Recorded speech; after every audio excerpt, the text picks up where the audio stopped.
Okay, this is CIS 76, module number 8.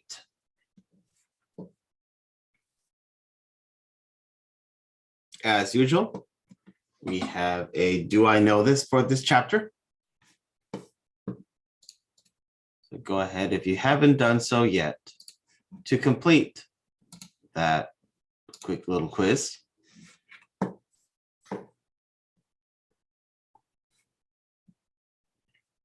Now, chapter 9 actually has a lot of tools that you should be familiar with, some more than others.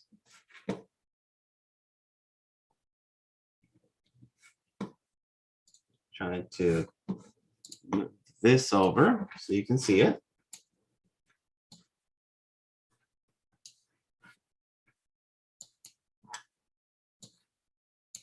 For example, you should be familiar already with Kali Linux since you did the Kali Linux little course. You should know of the existence of Parrot OS, a system very similar to Kali where it's a live Linux and it has a bunch of the same tools. A Black Arch Linux is another distribution that has tools and is customizable. But anything that's Arch Linux, it's always going to be more complicated just because it's more bare bones. Kane, which is a incident response type distribution, and Security Onion, a suite of open source tools to do things like incident response and intrusion detection. These are tools that you should be aware of because they do show up on the test. For reconnaissance and enumeration, you'll see things like NSLOOKUP, host, dig, and whois. You'll see things like the EXIF tool, the harvester, Shodan, Recon NG. This is why we had labs on them and had to do work on them. These will show up on the exam. And while you don't need to have a complete in-depth knowledge of what every single flag does for things like Recon NG, or be able to recall every possible search in Shodan or the harvester, you do need to be familiar with what they are and what they do. Because a lot of the questions in the test are situational. So it's using knowledge that you have, applying it to the question in front of you. Nmap shows up a lot. If you are not totally familiar and comfortable with Nmap, I highly suggest doing the TryHackMe rooms for Nmap. It shows up.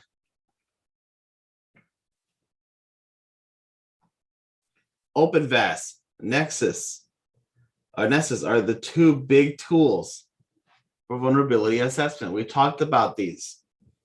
We spent a couple rooms in them. If you're not familiar with them, you need to be familiar with them.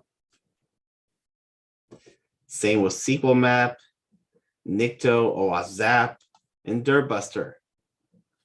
Those names, those tools will show up. And it could be something as silly as matching and putting the right tool in the right group. Or it could be a situational question where it asks you what is the best tool to do X, Y, and Z with. And looking at the list, you'll have to determine the right one. The same goes for things like the credential attackers, like John the Ripper, Hashcat, Hydra, Rainbow Crack, Mimikatz, and so on. Same with persistence, like Powersploit and Empire. Tools for evasion, you will see things like Tor, VeraCrypt, and TrueCrypt. You should at this point be able to quickly identify things like base64 encoding, or binary encoding, or hex. Those should not be alien to you anymore. You should be able to, just by looking at a string, be able to identify which of the three is being used.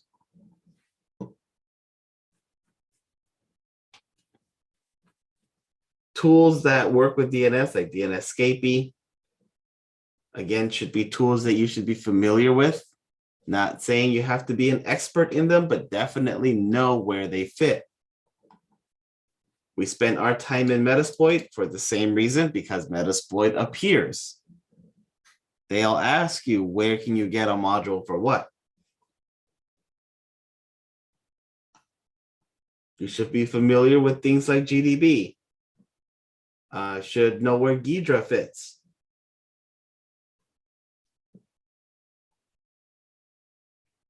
When it comes to forensics tools, they name a few of these.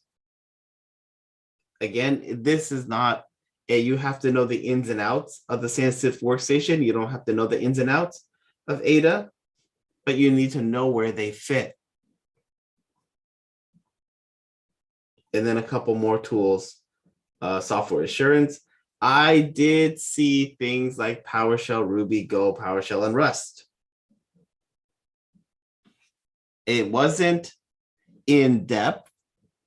And if you know me, you know that I am not a programmer. But I was able to use the knowledge I have, which is limited, but still be able to get through those programming questions. They didn't ask me to write a program. They asked, looking at a program or a piece of code, what is happening? So being able to read code, being able to sum up what is happening is more important in Pentest Plus than outright being able to create a program completely from scratch. Doing that is more of the OSCP from offensive security. For Pentest Plus, you'll be looking at code and making the best decision based on that snippet that they'll provide you.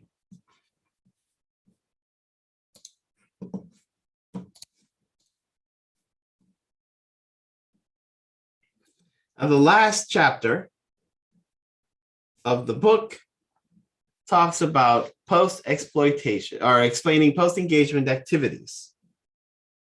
Then we're all done with our attack, with our research. What do we do at the end?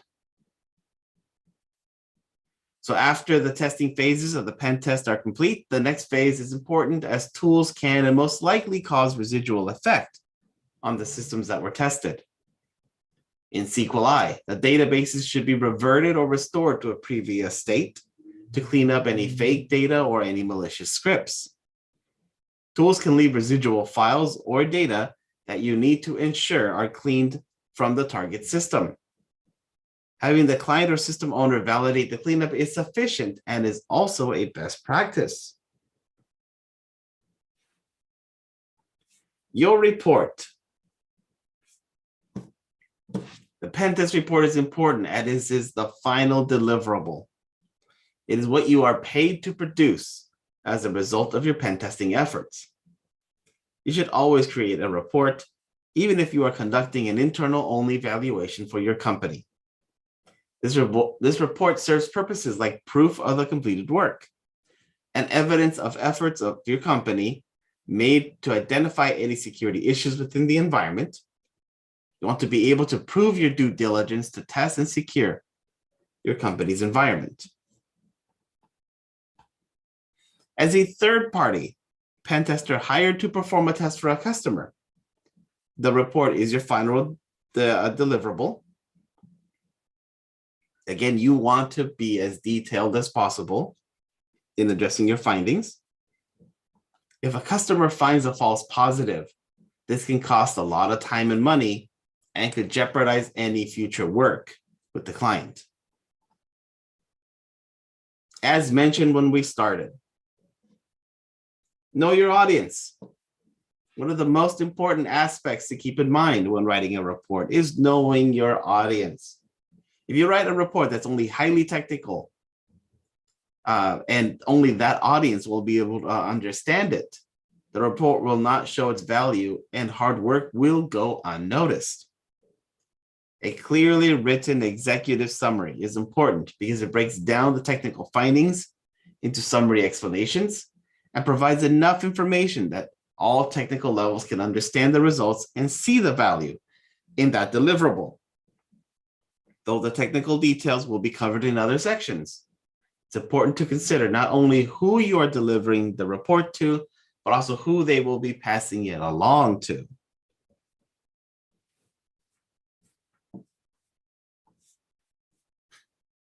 As mentioned, you're going to use various tools, and all those tools will bring out different reports, which is always a good thing. However, just because a tool has this capability doesn't mean you should use it to export findings and simply regurgitate those findings in your final report. There are almost always false positives or false negatives in the result of any tool. For this reason, you must carefully review the results of a tool's output and try to determine what the actual vulnerability means to the actual target. Take into consideration the business of the target to be able to determine the impact on the environment. From there, compile a plan for how the findings should be prioritized and addressed. As you compile findings during your testing phases, you will be recording the outputs of the tools you run, automated vulnerability scanning reports, and general observations. Most reports provide an indication of risk on a scale of high, medium, or low. A quality report provides an accurate rating based on the risk to the actual environment.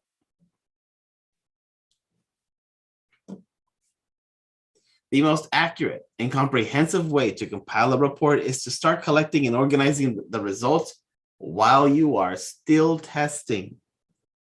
During the testing phase, as you come across findings that need to be documented, take screenshots or videos of the tools used, the steps, and the output.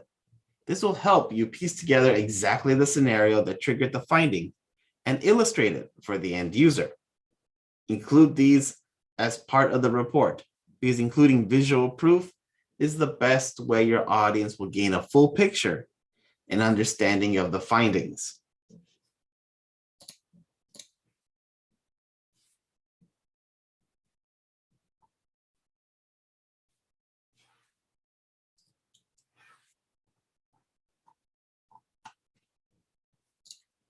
I have linked in the notes a reference for you for pen testing.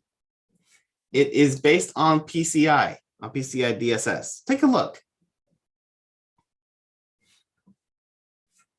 Now, as mentioned, your executive summary should provide enough information for anyone reading the report to get a clear idea of what the results are. It won't have the details of every finding. This portion includes enough information that a reader can skim through just in this section and glean from it the gist of the overall findings, like a brief summary of the findings, the timeline, the summary of the test scope, who performed the testing, the summary of metrics, measures, including the numbers of findings listed by severity, objectives of the testing effort, and a brief description of the most critical findings. The methodology section should provide the details of the process that you followed. Every pen tester follows a different testing methodology. It is best to start with a proven one and modify it as you see fit to form a comfortable method that's suitable to you. And again, remember, you can recall chapter 1 for methodologies. Providing data to show the value of your efforts makes it all important in your presentation to management. Use things like CVSS. That'll increase the value of your report. And this is the meat of the report.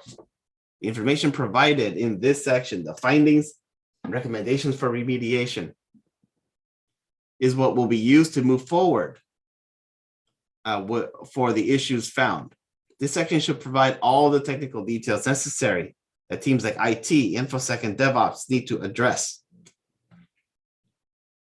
Again, keeping in mind your audience.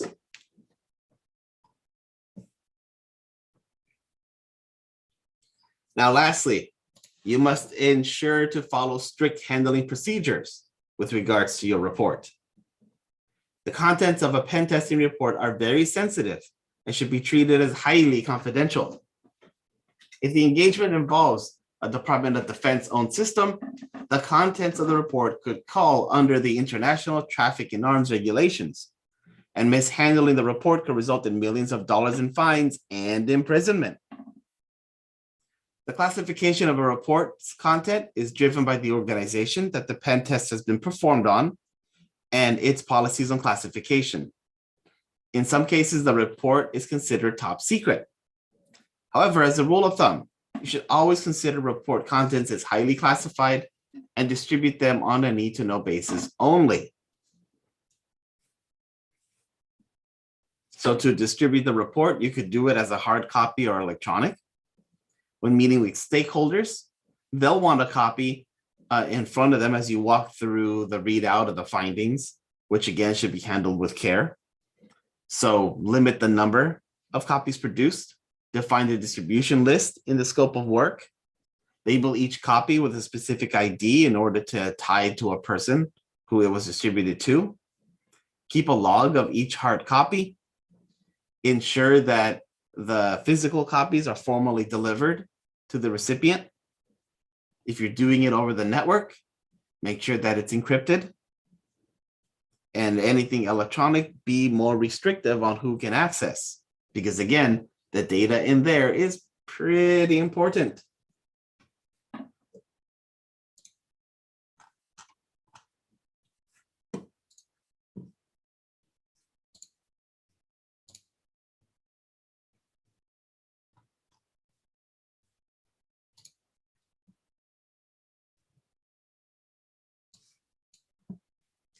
Now, the work this week will be to take a number of those tools, at least 2 pen tests against 2 systems of your choice on RootMe.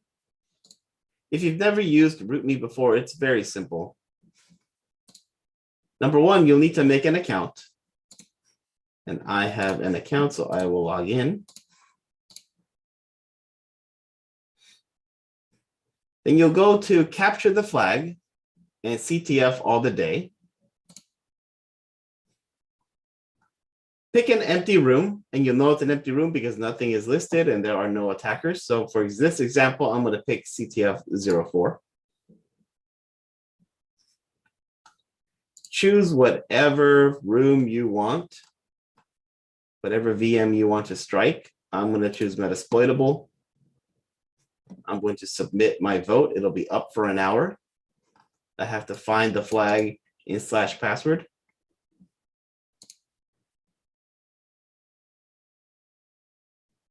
And then I'll hit start game. So now the virtual machine will start on RootMe side.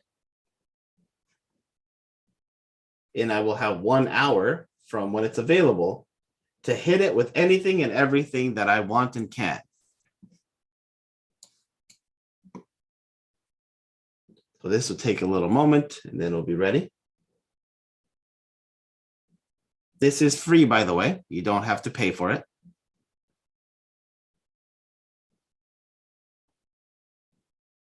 But essentially what you're doing is submitting a report, 2 reports on how you did a pen test on these systems. So my VM is up. There's the countdown. For me, it is accessible at this address. Now, I want to make something clear about this system. Is when you use RootMe, the computer, whether it's a virtual machine or a physical machine, whatever device you're using to connect to RootMe is the one that will have access to that VM. So I made this reservation using my bare metal machine. That means my bare metal machine will have access to that VM that can be reached at this address. So anything, if I want to do a ping scan on it, if I want to run Nmap, if I want to run Hydra, whatever, I add this instead of an IP address. if I went on RootMe from my local machine and I just went through the steps of setting it up and starting the room, and then I go to Google to my GCP image and I run the attack and I try to attack it from there, that GCP cloud image is not going to be able to access this VM, even though that domain name CTF04 will resolve. It won't be accessible. See, RootMe has done that on purpose. Their firewall only allows the machine who made the reservation to have access to it. So before you run in and begin to it and then go, why are my tools not accessing this VM? Well, did you set up the reservation on the VM or on the computer that you're using to launch the attack? So before you begin, make sure that you are creating the reservation on the VM you are going to launch the attack from. Otherwise, it's not going to work. When you are all done and you find the validation flag that's stored in a file called PSSWD sitting on the root, you enter it here, you hit send, and the game will end. You could also do leave game to end the game. Either way, you'll be creating 2 pen tests based off of 2 different systems of your choice, and you'll be submitting that pen test here.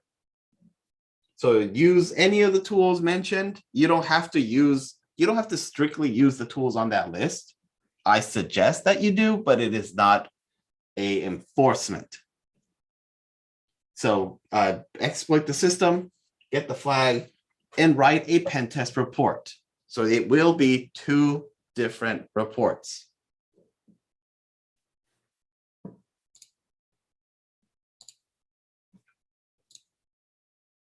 The last thing that I want to mention is starting next week and going forward, pending holidays and whatnot, what we're going to be doing is going through the Pen Test Plus learning path on Try Hack Me.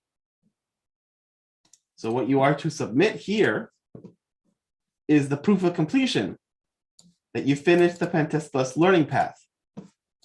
We will be meeting weekly. And what I will be doing for the next couple of weeks until we reach the end of the semester is going through some questions from this pen test review. This is the closest I have found to the actual test. So I will be taking time to go through some of the questions and answering them so that you understand how, so you have an idea of how Pen Test Plus works if you've never taken a CompTIA exam. So I hope you will join me next week as I start to go through the list of the questions that I have and prepare you